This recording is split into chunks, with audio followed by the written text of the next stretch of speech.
Dia de muitas definições importantes para o Fluminense. Comentaremos, claro, sobre isso. Vamos falar um pouquinho ainda do Fla-Flu, que acabou eliminando a gente na semifinal do Campeonato Carioca. Tem jornalista que ficou na bronca pesado com o Fernando Diniz. Também vamos falar dos jogadores ex-Fluminense, na verdade, jogadores que ainda pertencem ao Fluminense, mas que estão emprestados, com participações relevantes, um para bem, outro para mal, nos jogos dos seus novos times nessa última rodada dos campeonatos estaduais. Muita informação do Fluminense para você, então fica comigo até o final desse vídeo e depois da vinheta a gente começa com as notícias. Dois jogadores ex-Fluminense participando e de maneira muito importante e relevante nas partidas dos seus times nessa última rodada dos campeonatos estaduais, né? Um foi para o lado bom e o outro foi para o lado ruim. O Iago Ferreira, né, destaque do Nova Iguaçu, finalista agora do Campeonato Carioca, participou de maneira muito importante da classificação do Laranjão da Baixada à final do torneio, né? O Iago, vale lembrar, né, que o Nova Iguaçu vence o Vasco por 1-0, se classifica para a final do Campeonato Estadual, vai fazer essa final contra o Flamengo, e o Iago participa diretamente, né, do gol do Bill. O gol foi marcado pelo Bill e o Iago participa diretamente, né? Se você olhar aí, ó, ele é esse cara que começa a jogada, toca a bola ali pro Carlinhos, que rola pro Bill bater na saída do goleiro no cantinho e dar a classificação ao Nova Iguaçu. Iago Ferreira, vale lembrar, né, tem contrato com o Fluminense até o final desse ano de 2024. Eu estou vendo bastante torcedor do Fluminense cobrando, né, que o clube renove o seu contrato e aproveite o jogador ao longo dessa temporada. Já me pronunciei sobre isso aqui e digo mais uma vez, eu acho improvável, tá, que o Fluminense aproveite o Iago nessa temporada. A gente tem bastante opção ali do meio para frente, é um jogador que nunca esteve muito ali nos planos do Fernando Diniz, das comissões técnicas do Fluminense, da geração dele, é um dos poucos que não recebeu oportunidade, né? Inclusive o Iranildo, que é o pai dele, jogador, chegou a reclamar disso em um podcast que ele participou. O Iago acabou nunca ganhando muita oportunidade, está agora emprestado no Nova Iguaçu, se destacando, jogando bem, mas acho que o mais provável mesmo é que ele siga a carreira aqui longe do Flu. Vale lembrar, né, que ele já recebeu uma sondagem do Vila Nova de Goiás. O Vitor Lessa trouxe essa informação para a gente. O Vila Nova de Goiás, que joga atualmente a Série B do Brasileirão, já fez uma sondagem sobre a situação do Iago Ferreira, para quem sabe, né, contar com ele ainda na temporada de 2024. Se o Iago participou bem, ajudou o Vasco da Gama a chegar à final... não ajudou o Vasco da Gama não, né? Ajudou o Nova Iguaçu a eliminar o Vasco da Gama no Campeonato Carioca. Por outro lado, também mais um jogador emprestado pelo Fluminense participando de maneira relevante, só que dessa vez para mal, né? O Michel Araújo está emprestado pelo Fluminense ao São Paulo, né? O contrato dele de empréstimo vai até o final desse ano de 2024. Existe uma cláusula de obrigação de compra por parte do São Paulo se o Michel Araújo bater determinadas metas ali na sua participação na equipe paulista. E aí, gente, o São Paulo empatou com o Novo Horizontino nas quartas de final do Paulistão por 1-1 e o jogo foi para os pênaltis. Michel Araújo bateu e fez isso aí, ó, isolou. E aí o São Paulo foi eliminado, né, 5-4 no Novo Horizontino na disputa de pênaltis. São Paulo eliminado, né? O Michel Araújo chega no Fluminense, ele é uma aposta vindo do Racing, do Uruguai, mas nunca conseguiu, né, se firmar. Ele esteve emprestado, inclusive, lá na Arábia Saudita, não, desculpa, lá no time que o Odair treinava nos Emirados Árabes. Voltou, né, tinha feito muito gol por lá, voltou com muita expectativa de ser aproveitado, mas acabou que aqui com o Fernando Diniz não foi tão aproveitado quanto se esperava. E quando esteve em campo, não teve participações muito relevantes e muito positivas, né? Agora está emprestado ao São Paulo, né? E tem essa questão da opção, da obrigação de compra se bater algumas metas, né? Tem sido aproveitado por lá, tem jogado, então não seria nenhuma surpresa se essas metas forem batidas. As metas não foram reveladas, né? Exatamente o que o Michel Araújo tem que fazer lá no São Paulo, mas é uma questão ali de participação em jogos, né? Como ele está sendo aproveitado, está jogando, a tendência é que o Michel Araújo seja, portanto, comprado pelo São Paulo ao fim de 2024. Agora eu quero, claro, que você me fale, né? Você acha que Iago Ferreira, Michel Araújo, são jogadores que poderiam ser melhor aproveitados pelo Fluminense, teriam vaga nesse elenco, poderiam voltar desses empréstimos que eles estão para ajudar o Fluminense na temporada 2024? Comenta aqui para a gente trocar aquela ideia, é claro. Eu, né, deixando clara a minha opinião, acho que não, tá para os dois. O Iago Ferreira se destacando um pouco mais, mas mesmo assim eu acho improvável o Fluminense aproveitar esse jogador. Quero saber a sua opinião, comenta aqui embaixo. E falando em ex-Fluminense, tem um outro ex-Fluminense se destacando demais lá no futebol europeu. Eu vou falar bastante sobre isso aqui, mas rapidinho, eu só vou lembrar você que está aqui assistindo de correr no comentário fixado desse vídeo aqui, porque lá tem o link do canal da Central Fluminense no WhatsApp, onde você fica sabendo de tudo o que acontece com o Flu. Em primeira mão, recebe os links de vídeos e lives da Central, recebe promoções super especiais de produtos do Fluminense também, por que não? Então, corre no comentário fixado, clica no link para você fazer parte do canal da Central no WhatsApp e aperta o botão seguir. E aí você vai começar a receber tudo isso na palma da sua mão. Beleza? Eu estou te esperando lá. Vamos falar então desse ex-Fluminense que está se destacando muito lá no futebol europeu. O SofaScore, um portal especializado em estatísticas no futebol, fez uma seleção do time da temporada dos brasileiros nas top 5 ligas europeias,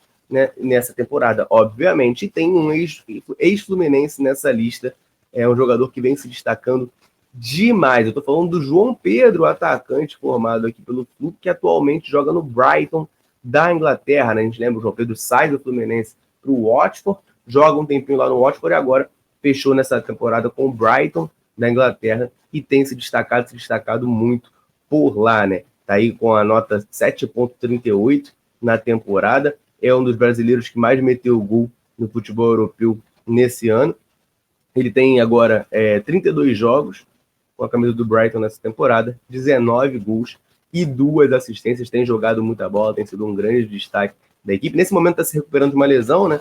Mas é um jogador que tem se destacado demais e não se surpreendam de ver o João Pedro já na seleção brasileira.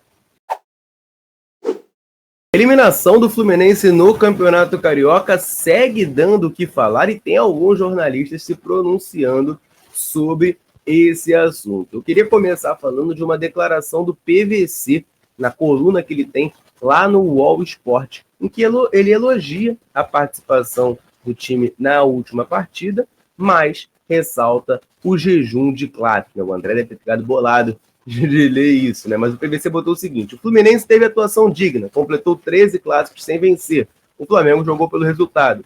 Está em sua 6ª final consecutiva de Campeonato Carioca. Cara, eu vou focar aqui nessa parte do PVC falando que o Fluminense teve uma atuação digna, tá? Eu vi muita gente elogiando e muita gente satisfeita com a atuação, mas, cara, eu não gostei, tá? Eu não gostei, assim. O Fluminense precisava fazer gols e, cara, o time não chuta gol. Não chuta gol, pô. A gente bota uma bola atrás do Renato Augusto só. O Fluminense não chuta gol. Então, assim, eu não achei essa atuação digna, não. Vi o Flamengo administrando o resultado, né? Cozinhando o jogo, tirando a velocidade, e o Fluminense acabou, assim, teve mais a bola, mas não criou nada de muito, muito relevante. O Milton Neves, também na coluna dele no UOL Sport, ele já foi para uma outra linha, né? Ele falou que o Flamengo estava morrendo de medo do Fluminense, né? Aqui, ele botou o seguinte: lembrando do ano passado, quando levou uma invertida do Flu na final do Carioca, o Flamengo amarrou o segundo jogo da semifinal para não correr riscos. Verdade seja dita, o time da Gávea estava com muito medo de sofrer novamente contra o rival e jogou com o regulamento debaixo do braço. Agora é esperar pelo adversário, Nova Iguaçu ou Vasco na decisão. Ele postou isso antes, né, da definição, agora já sabe que o Flamengo vai pegar o Nova Iguaçu. Eu concordo em parte, tá, com o Milton Neves. Eu não diria, talvez a palavra medo, né, acho que ela fica um pouquinho exagerada. Claro, o Milton Neves, a gente sabe que ele adora alfinetar o Flamengo, né, então acho que tem um pouquinho disso também. Mas, claro que existe esse receio. Eu enxergo que o Flamengo sim amarrou o jogo e tá certo. Joga com o regulamento debaixo do braço, faz o que é preciso, amarrou ali o jogo, se classificou para a final. O Fluminense não meteu nenhum gol, né? Precisava meter 3, não meteu nenhum. 0-0. O Flamengo está na final, vai pegar o Nova Iguaçu e, sinceramente, né, a gente vai torcer muito pro Nova Iguaçu, mas acho muito improvável o Flamengo não ser campeão carioca.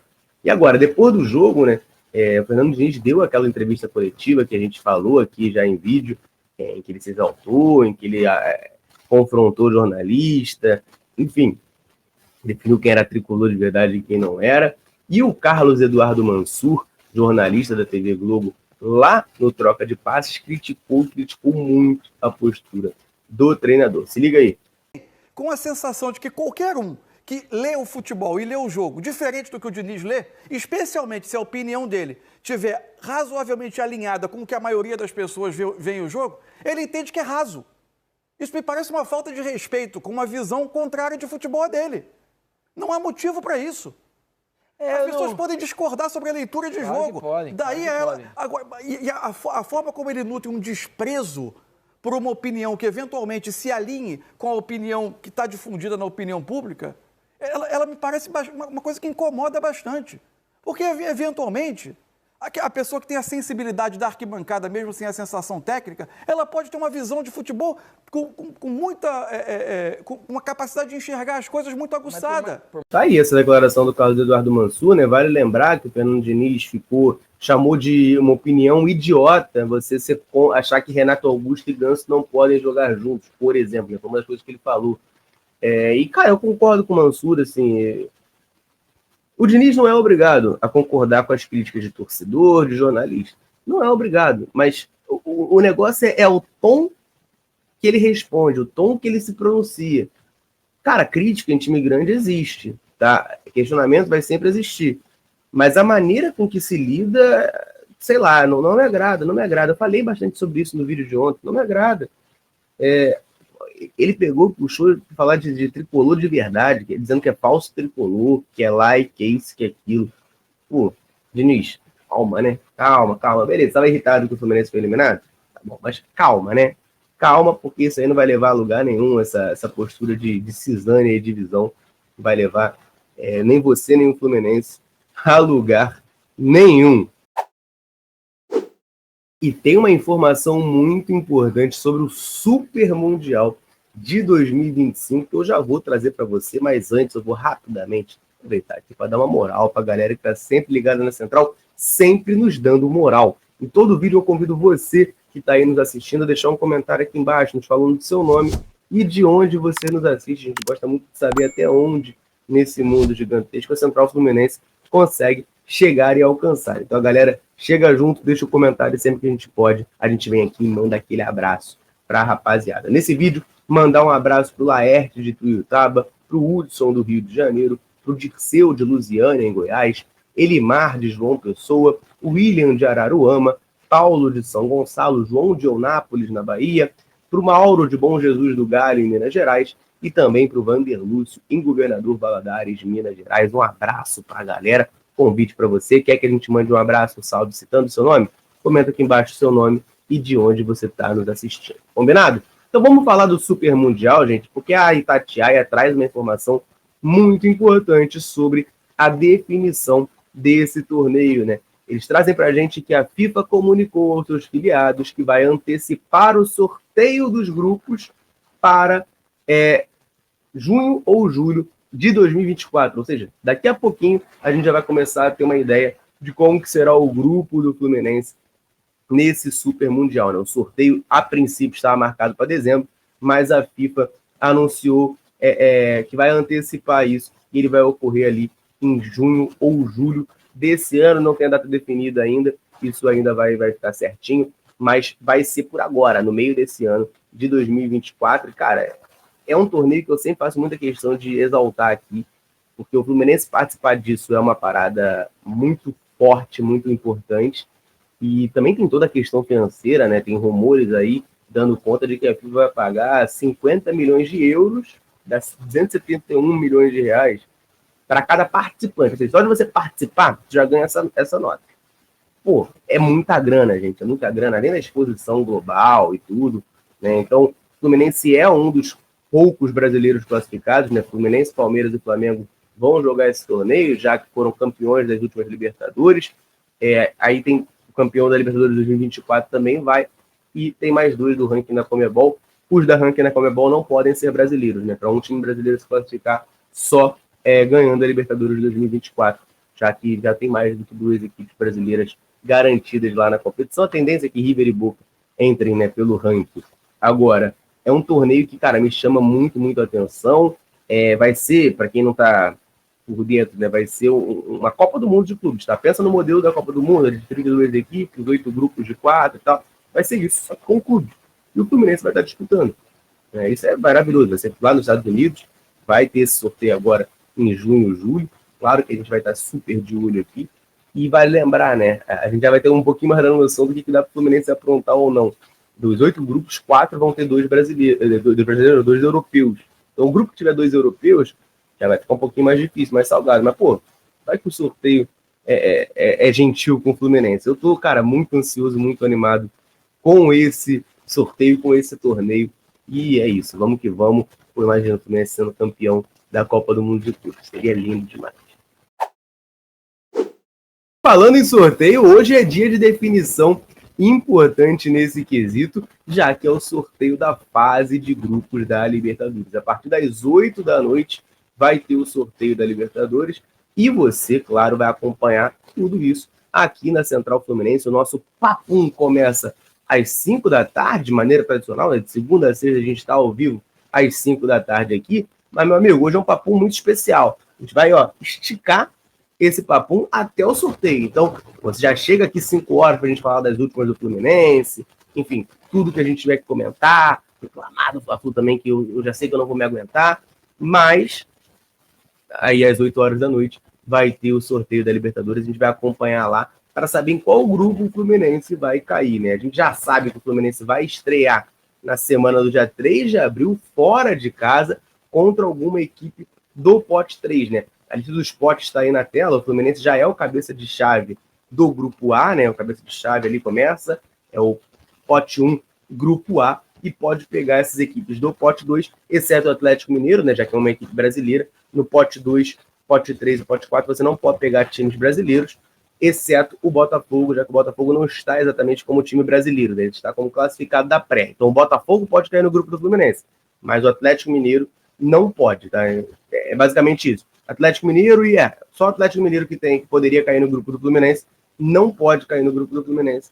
No pote 2, a gente vai pegar Del Valle, Libertad, Cerro Porteño, Estudiantes, Barcelona, Bolívar, Júnior, etc. E a nossa estreia vai ser feita contra uma equipe do pote 3, fora de casa. São Lourenço, The Strongest, Universitário, Deportivo Táchira, Rosário Central, Alianza Lima, Milionários ou Tajeres. Eu queria saber de você que está aí assistindo a gente, qual que seria o seu grupo ideal para o Fluminense nessa Libertadores, né? Tem algumas equipes aqui bem traiçoeiras, né? Por exemplo, um The Strongest, a gente viu nessa última Libertadores como é complicado jogar naquela altitude. Tem o Bolívar também no pote 2, né?